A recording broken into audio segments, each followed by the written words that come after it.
আন্যাং। তো আজকে সকালটা ফর্চুনেটলি কচুরি দিয়ে শুরু হয়েছিল।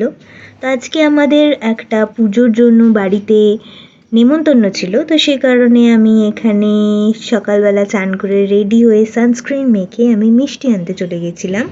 তারপর সেখান থেকে এসে আমি দেখছিলাম আমার ম্যাও আমার জন্য ওয়েট করছে, তাই জন্য তার সাথে একটুখানি মজা করে, আমার চটকাতে ভালো লাগে কিন্তু ও না পছন্দ করে না, মানুষের ছোঁয়াটা এখনও বুঝতে পারে না।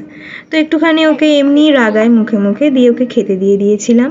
তারপরে 1টা বেজে গেছিলো। তারপর আমি এখানে দেখতে পাচ্ছ রেডি হয়ে দেখাচ্ছি এই যে জামাটা পরেছি, এই জামাটা আমি অনেক দিন পর পরলাম। এই জামাটা আসলে সাইজটা হাঁটু পর্যন্ত হয়, তো যেহেতু আমি শর্ট হাইট তো এটা আমার 1 পিস হয়ে গেছে, বেশ ভালোই লাগছে। যেহেতু আমি একটুখানি ওয়েট গেইন করেছি তাই এই জামাটা পরে অ্যাকচুয়ালি ভালো লাগছে। আর ওই যে হাতে যেটা পরেছি সেটা আমি জুডিও থেকে কিনেছি, আর এটা আমার ফার্স্ট টাইম ওয়েস্টার্ন স্টাইলের কানের আমি পরেছি ইয়াররিংস, বাকি তো সব ঝুমকা।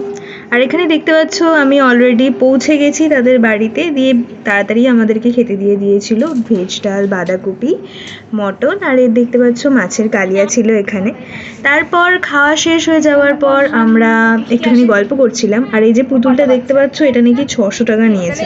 পুতুলটাকে দেখেই আমার ওটাকে নিয়ে মনে হচ্ছিলো বাড়িতে চলে আসি, বেশ মনে হচ্ছিলো যেন খেলা করি। আমি এত বড় হয়েও পুতুলটা অ্যাট্রাকটিভ ছিল।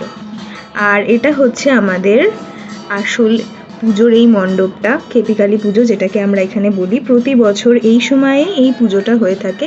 এখানে যারা যারা মানত করেছিল তারা এখানে দণ্ডি কাটছে। আর এটা হচ্ছে ওই যে দেখতে পাচ্ছ আমাদের খেপিকালী পুজোর মূর্তি, ওখানে মা দাঁড়িয়ে আছেন, সবাই প্রণাম করছে, কেউ পুজো দিচ্ছে। তো আজকের মতো ব্লগটা আমি এখানেই শেষ করলাম, পরের ভিডিওতে দেখা হবে। Bye bye.